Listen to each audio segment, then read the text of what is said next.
Hello, ben geldim. Hello. İzleyen herkes de hoş geldi. Evet. Kanala lütfen abone olmayı, beğenmeyi ve yorum yapmayı unutmayın. Sizi çok seviyorum. Gökhan hoş geldin. Sen hoş geldin canım benim. Gökhan'ın evinin bahçesindeyiz. Instagram'dan zaten görüyorsunuz ara sıra. Instagram'dan beni takip etmek isterseniz. Hep Elif.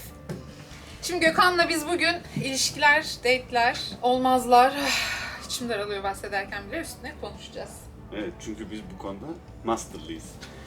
Yani şöyle artık Profesör. tabii 40 yaşındasın sen.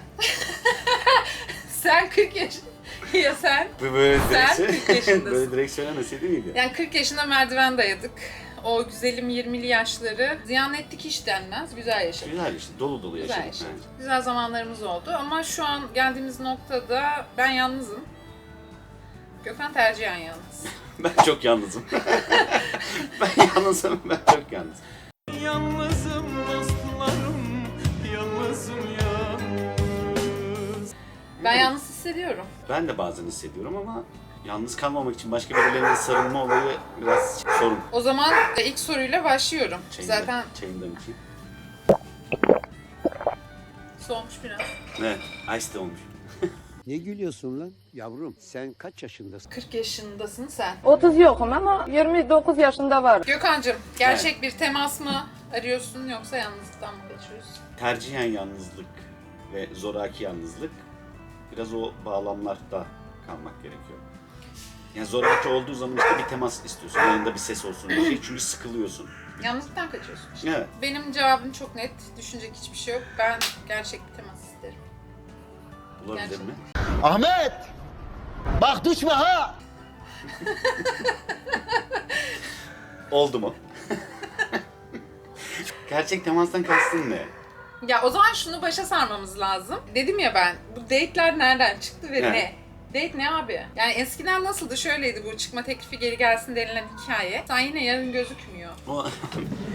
Sonra diyor ki ben yokum kamerada sen varsın. Ha, böyle iyi, çok iyi. Sizin yaptığınız işe sokayım.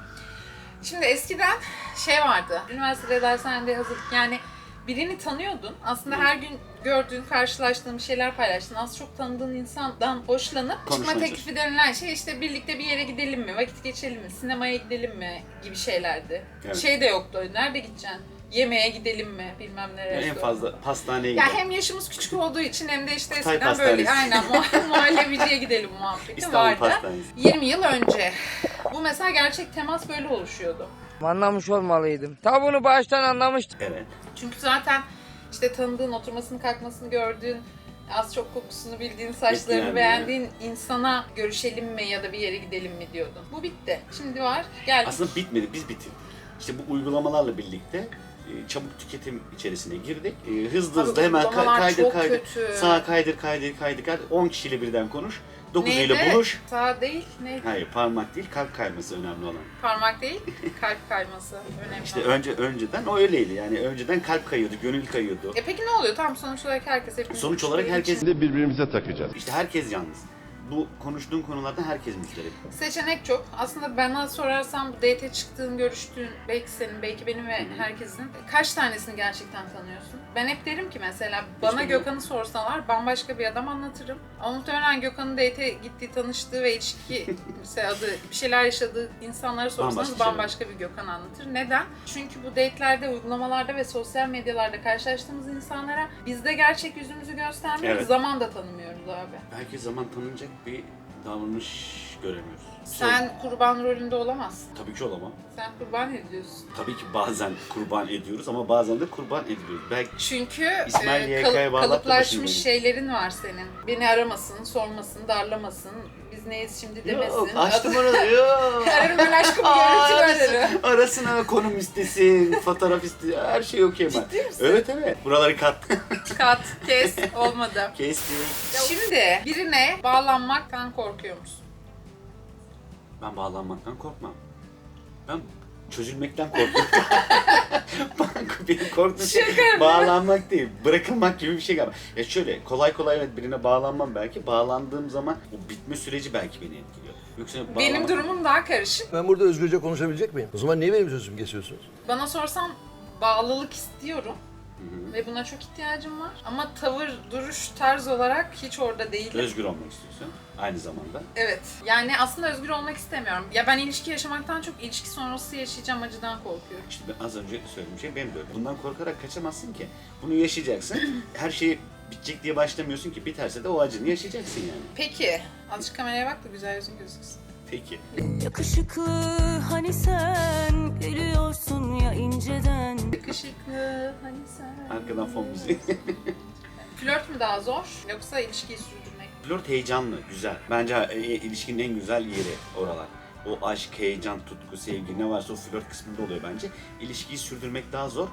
Şundan sebep bence ilişkilerde artık insanlar birbirlerini anlamıyor. İşte senin o özgür olma tavrın, orada Bu duramama, özgür olmaktan daha ne kadar bahsedeceğiz? tamam. Hür olmak, Hür olmak. bendini yırtmak. Yani orada olamamanın Ben- sebebi işte birbirinize alan tanımamanız ve istediklerinizi yapamamanız. Şöyle ben az çok beni tanıyorsun. Ben samimiyetin köpeğiyim. Samimiyeti severim. Hop, Kul hop. köpeğiyim. Hoş. O yüzden beni çok yoruyor. Merhaba beni falan. Ya, ben hemen şeyim anladın mı? Orada da çok Samimi zorlanıyorum. olmak istiyorsun. Ne haber ya falan hani soğan yer misin ekmek banalım mı? Tamam, güzel Hani bir şey. oradayım, hep oradayım ve sen de bunu diyorsun ya bazen biz seni tanıyoruz ve çok seviyoruz ama biriyle yeni tanıştığında biraz bir tık daha belki mesafeli, sınırlı. Yok. Ben yapıyorum. Tamam ben okeyim, ben buradayım, geldim, tanışıyoruz, açıyorum kendimi. Günler güne böyle bitiyor ve kapanıyor bende. Ama İşte tersten normali- gidiyorsun. Aynen zamanla yayarak tanımaya çalışmak, krediyi zaman içinde karşındaki insana Vermek. vermek. Sen 100'den 0'a Ben her düşüyorsun. şeyi veriyorum, o yüzden ye. Evet. Ye. Evet. Tükete sıfıra geliyor. Bende de o sıfır noktasından sonra sen de biliyorsun ki Ama bu doğallık değil ki. dünya tersine dönse vazgeçmem. Doğallık başka bir şey. O senin yaptığın ilk aşamada tanıştığın Ya doğallık. sevmiyorum, flört beni çok zorluyor. Acaba olacak mı, gidecek mi, bitecek mi? Arayacak mı, günaydın yazacak mı, yazdı mı, gitti mi? Of bak şu anda sıkıldım. Yazmayınca ne Yani hissediyorsun? çok iyi. O artık bunları aşıp ya ben yolda kaldım Gökhan gel beni kurtar. Hani karakoldayım gelir misin? Ters tepiyor ama. Yani öyle Aşkım ama ilişkinin başında ters tepiyor. Yani Şunu flörtü diyorum. aşıp adını koyup bir ilişkinin içine girdiysen bu süreç. senin yani karın, sevgilin şu bu sene başına bir şey geldi tabii ki de arayıp Gökhan gel der yani. Tamam der ama sürecin başındayken böyle demen zaten Flört ters tepiyor. bana samimiyetsiz geliyor. Flört ben istemiyorum. Teşekkürler. Ne, direkt, Bana flörtle gelmiyor. direkt nikah masası arkadaş. İkinci gün nikah masası, üçüncü gün Çocuk. yanlış anlaşıldı. Junior. Çocuk. Baby. Ya samimi cevap vereceğine inanıyorum ama sen böyle bir adam değilsin. Çok var. Çok meşgulüm. Şu an işte çalışıyorum. Ben sana geri döneceğim. Bilmem ne. Yani evet. Bazı teknik aksaklıklar yaşıyoruz. Nerede kaldık ben hiçbir şey hatırlamıyorum. Bu arada date benzeri ve bu konuştuğumuz konularla ilgili ne bileyim işte tecrübeniz, başınıza gelen merak ettiğiniz ya da bu neden böyle gibi sorularınız varsa Yorumlara yazın. konuşalım. Söylüyordum meşguliyeti. Ben karşımdakilerin artık o kadar meşgul olduğuna meşgulse bile inanamadığım zamanlar oluyor dedim. Ya- Benim de oluyor. Evet ama ya genelde olabilir. Dediğim gibi ben çalışan bir beyaz yakalı olarak toplantımız oluyor. Firmalar geliyor. İş yoğunluğu oluyor. O süreçlerde tabii Ben ki... sana bir şey söyleyeyim mi? Bir susar mısın? Bana bağırma bana. Bana mı sen kadınlara? Oğlum bir susar mısın? Ben savaşta kalsam, savaştayım mesela, yazacağım sana yine yazarım. yazabilirsin. Toplantıdayım yazabilirsin. Ben yazarım. Ama Ben bu her kadar. şartta. Ama bak Burada şöyle... böyle büyük konuşuyorum yarım gün. ben o yüzden büyük konuşmam. Yani lastik patlamıştır, yolda kalmışımdır, yazamayabilirim. Ya, sular kesilmiştir. Yok abi ben yazarım. Yazmıyorsam Ama şöyle bir şey var ya. Yazmasam şeydir Mesela işte. bir tane kadın video çekiyor, tamam mı? Kadın yapıyor böyle. Saniyeyi açıyor, diyor ki işte aşkım diyor seni çok seviyorum. Günün nasıl geçiyor? Seni arayacağım, şu anda müsait değilim diyor. Durduruyor 8 saniye. Selam aşkım. Bugün biraz yoğunum ama seni çok özledim. Seni seviyorum. Gün içerisinde seni tekrar arayacağım. 8 saniye. oh sesini duymak istedim, öperim Evet gözünden tamam falan diye. bu 8 saniye, evet. Kadın tarafından böyle Sizi tabii kimse kusura bakmasın ama ben sizin yapacağınız işi Selam, teknik bir arızadan ötürü. Kameranın şarjı bitti. Hava karardı ve ben üşüdüm. Ama buradayız. Bende hiçbir sorun yok. Sıcak çayımız var. Bu güzel bir soru. Evet. Bir ilişkide en çok neye ihtiyaç duyuyorsun? Anlaşılmaya. Çok iyi ya. Ben de. Çok net. Anlaşılmaya, anlamaya. Yanında olmak ya bence. Alma verme dengesi. Ya bazen ki ben çok konuşuyorum. Ağzım hep çok dolu. Sen dersin ya bana Evet. kızım yaz ne yazıyorsun, ne anlatıyorsun bu kadar. Evet. Ama bazen bende de şey oluyor böyle. Hiç konuşmayayım ama Anlasın. o bilsin yani. Ya ben konuşayım. Onda Hayır da sıkıntı abi yok. illa konuşacağım da. Hayır anlatayım. Bir gün bir şey oldu, canım sıkkın, moralim bozuk, hastayım, yorgunum. Gözlerimden anlasın diyorsun. Anlasın, anladın mı yani? Ya bırak anlattığını anlamıyor, anlatmamışsın. İşte onu demek istiyorum. Yani anlatmadan anlaşılmak istemiyorum ben zaten. Benim derdim o değil. Anlattığımı anlasın bana kafi. Laf anlasın yeter. Anlasın. Adam olsun yeter, Hani nefes alsın. bir şey anlatıyorum. Hani o anlattığım da anlaşılmıyor bazen. Önemli olan anlaşılmak. Yani sevilmek de güzel bir şey tabii. Sevmek, sevilmek. İlk önce seveceksin ki belki sevileceksin. Benim de bir ilişkide en çok, yani daha doğrusu hayatımda biri olsa en çok isteyeceğim şey beni anlaması. O da tanımaktan geçiyor. Tanıdığın insanı anlarsın. Tamam. Bilirsin. Bildiğin insanı anlarsın. Arkadaşım zihnin açıksa, karşındaki bir şey anlatıyorsa onu zaten normal bir şekilde anlarsın. Anlamak değil aslında. Anlamak istemediğimiz zaman anlamıyoruz belki. Dinlemiyoruz, merak etmiyoruz. Ya da şey derler ya, karşı tarafın anlattığı kadar değil, insanın anladığı kadar. Karşındakinin anladığı kadar. Evet. Senin anlattığının bir önemi yok. Yok. Bence öyle. Peki sence? Yuvarla. Sence sen kaç kere gerçek bir sevgi yaşadın? Ha. Yok ya. Aa. Hadi. Şimdi onu bilemezsin ki ama şimdi şöyle oluyor. Olaylar bittikten sonra Bilirsin. Ben hayır biliyorum. şöyle bilemezsin. O zaman bir dersin. Bir. Ama şöyle öyle olmuyor işte. O yaşadığın şey de aslında sevgi, aşk, ilgi neyse bence. Sevgi. Sonradan konduramadığın için onlara şey yapıyorsun böyle. Bokluyor olabilirsin. Hayır. Bence her yaşadığın şey güzeldir.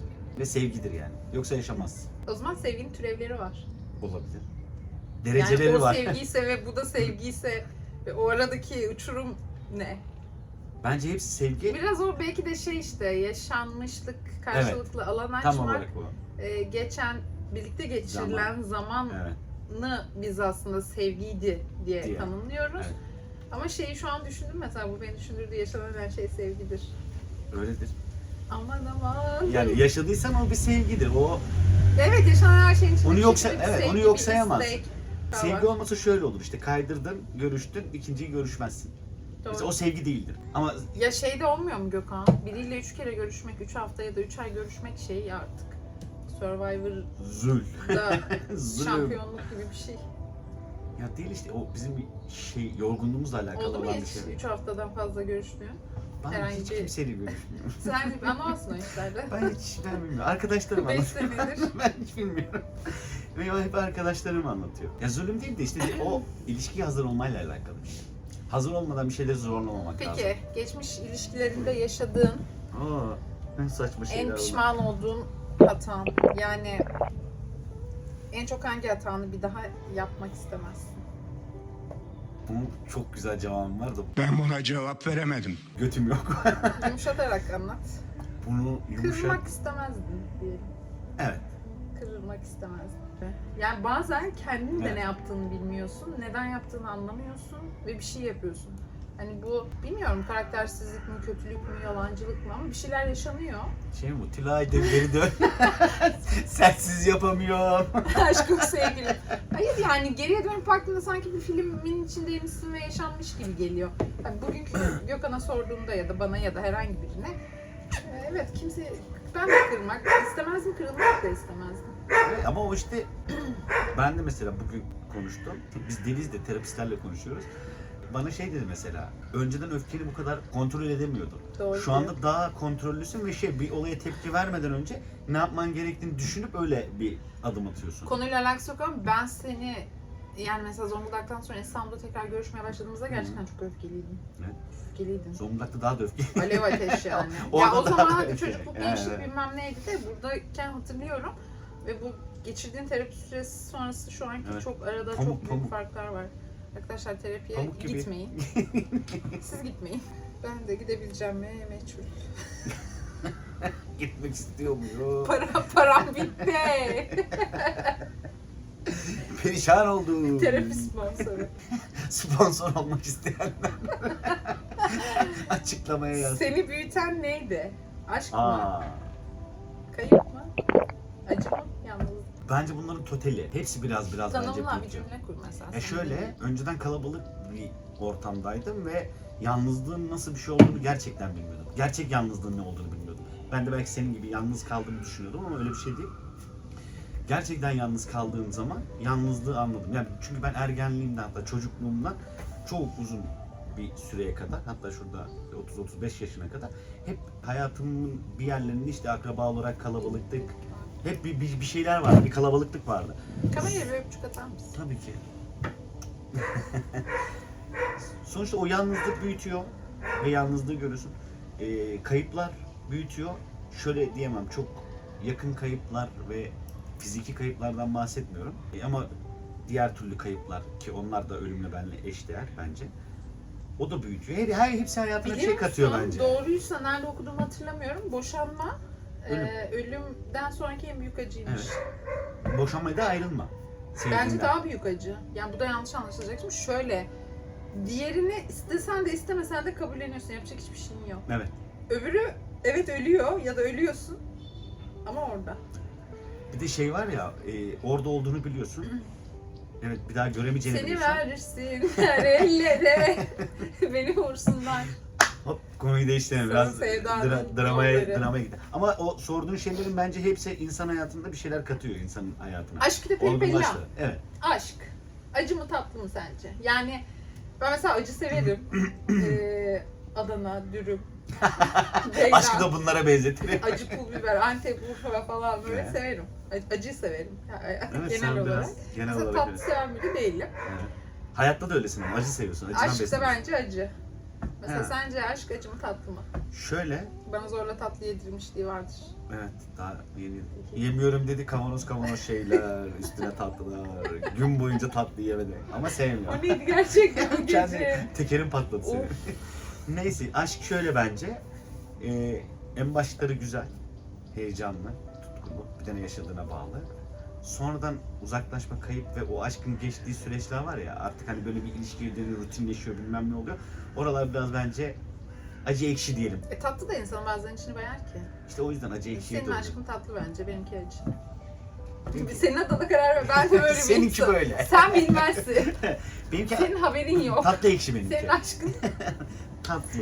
umami. Umami diye bir lezzet var. Yani acı, tatlı, ekşi bir de umami. Umami bilmiyorum. Umami.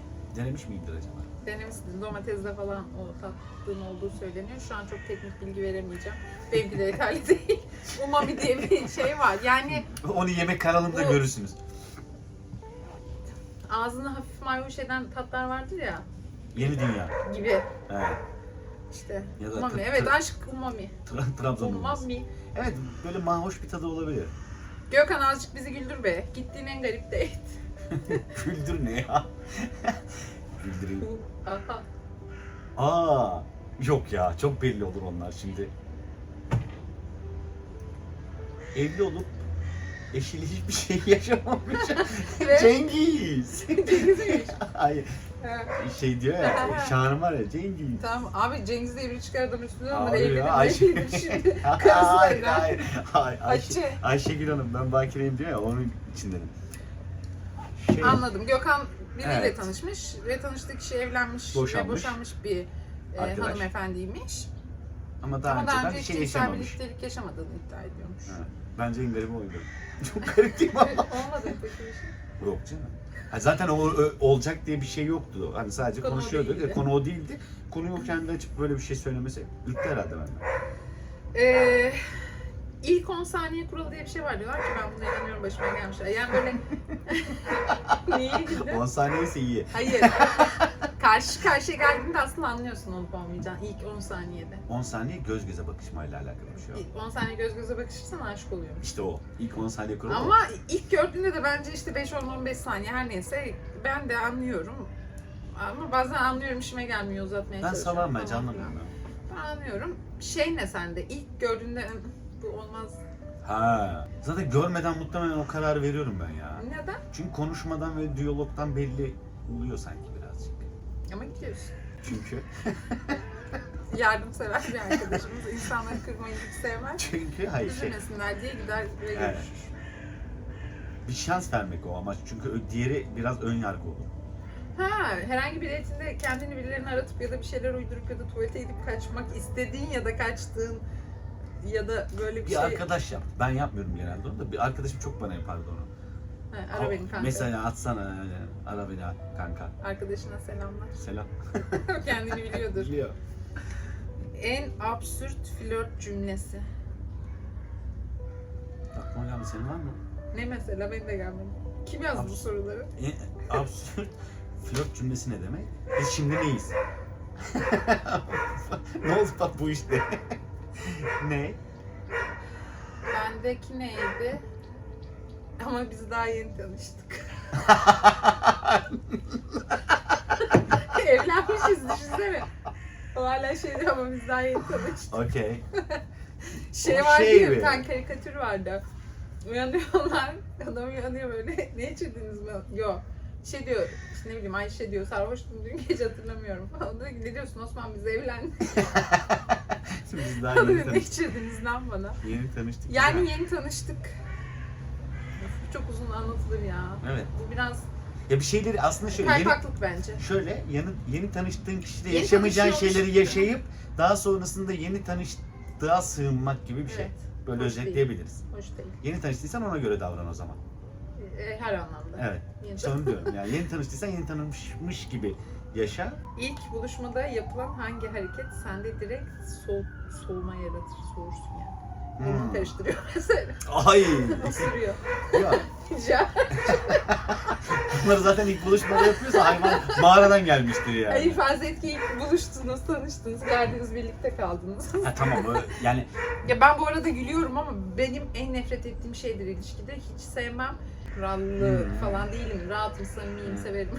Kendime kadar pijamanın üstünde pijamaları çekeyim, gezeyim evin içinde ama o biraz insanın çok kendine ait özel bir şey. Yani hastalıkta şeyde ya bilmem ne de olabilir, farkında Ya ama bir de olmadan insanlık uyurken hali de falan ama şey beni o kadar itiyor ki yani hiç şansı yok. Değil, yüzümü göremez ama yani. kaçırabilir. Öyle hayır onu demiyorum abi, var ya yürüyor duruyor çarptı o Aa, sırada.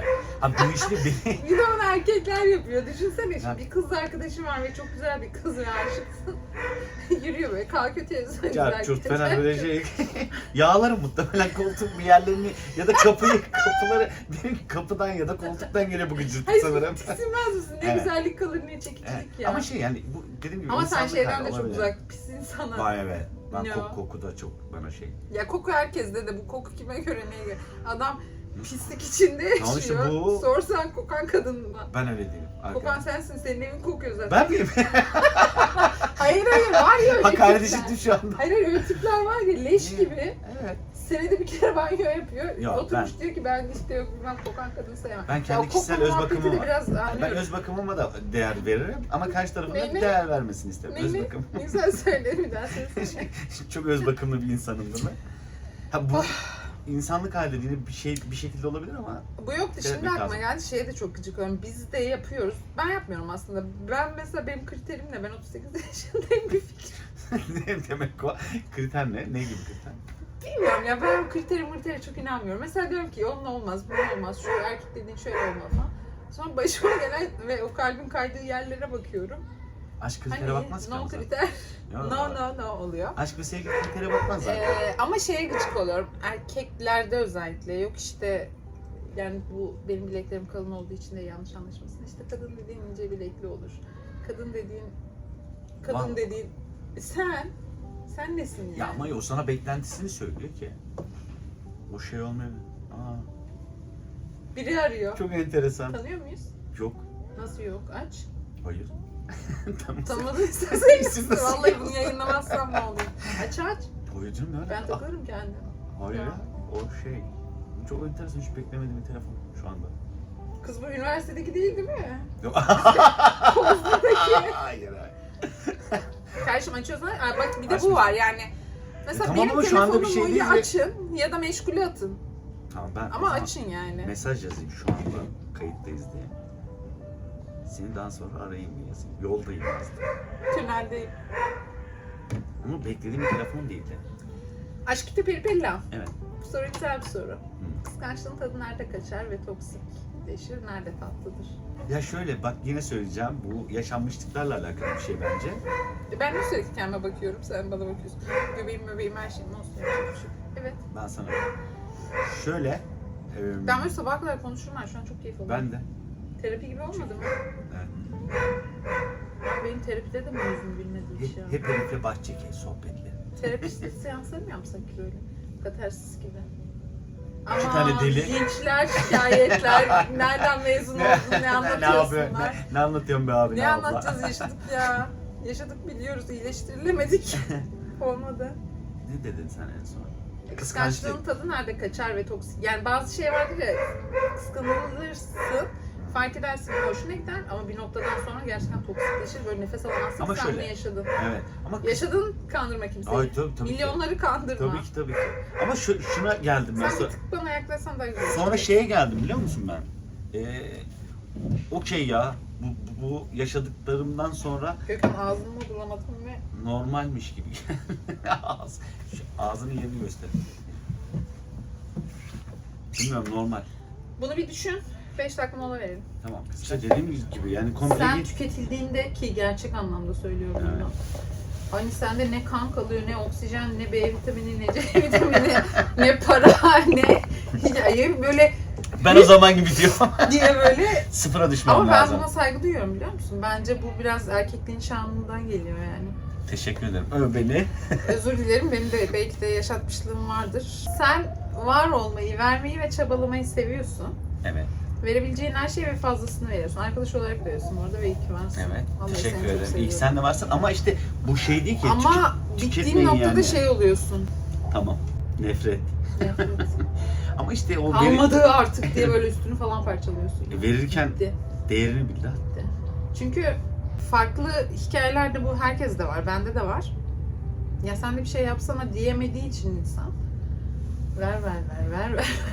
Yo ben bazen... Ver babam ver. Ben- Ver babam. hep böyle. Ver. Yo ben diyorum ama ya bazen. Bir noktada. Hani ben şey diyorum. Ya yoruldum. Onu sen terapide öğrendin işte. Evet ben şunu Demeyi. söyleyebiliyorum insanlara. Ben yoruldum.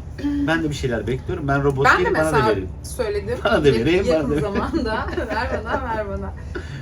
Ve gene işte o deminki muhabbet oldu. Biz aynı. Ben olsun. Ben yine ya, istediğin şeyleri insanlardan talep etmekte Tamam abi yeni çekinmemelisin. tanıştıysak muhallebiciye gidelim, tatlı yiyelim. Tamam, öyle yapalım. Yürüyüş yapalım. Tamam okey sen de öyle yap o zaman. O zaman Sana bir yapalım. soru. Ne? Ki sen sosyal medya kullanmıyorsun, beni de sinir Sıfırım. ediyorsun. İlk defa buradayım kameralar karşısında. Farz misal senin olmasa bile karşı tarafın var. Hı hı. Sosyal medya ya da fotoğraf paylaşmak. Tamam. Şeyli böyle. Seni tanıdığım o an, hayatıma girdiğin an, sen benim gelmişim, sen benim Prensim, geçmişim, beyaz atlı. prensim, erkeğim, seni Hı. çok seviyorum, ilkim. Sonra Kalp. bütün resimler kalkıp Allah Akşam belanı evde versin. kıyamet, akşam evde kıyamet kopuyor ama. Şiddet. Allah belanı versin. Ne diyorsun? Sahte işte ben zaten sosyal medyaya girmemenin amacı o. Oranın sahte olması. Ve insanların yediği, Abi içtiği, sen gezdiği çok yer... gerçeksin ama ya. Senin 20 senelik bir ilişkin var ya. Dı. Çok iyi. Ama tamam gerçeğim Bana işte o yüzden yani Bugün sevmiyorum. ya da dün olabilir birisi şey dedi. Sen istikrarsız bir insansın. Son zamanlarda istikrarlı olduğun tek konu bazı maddelerden uzak durman dedi. Ona söyledim mi hatırlamıyorum ama ben de şey dedim. 3 gün evli kalmış insan mı söylüyor bana dedim. Ya benim de 12-13 senelik bir ilişkim var ya. İstikrar mı sence bu? Bağımlılık mı? Soru işareti. Ya istikrar bence öyle bir şey değil ki. Kapanış yapacağız artık. Burada soru kalmadı ama ben birazcık daha sohbet etmek istiyorum seninle. Edelim. En son ne zaman böyle Sarıldım. ya sarılmak da değil hani sarılırsın Sevildim. da iyi ya burası. Hani o anne kucağı o cenin pozisyonu vardır yogada. Anne rahmine ek düştüğün ve çok huzurlu hissettiğin andır falan. Hani öyle bir histir ya o. Birine sarılırsın ve ait hissedersin. Sıcaktır, okeydir.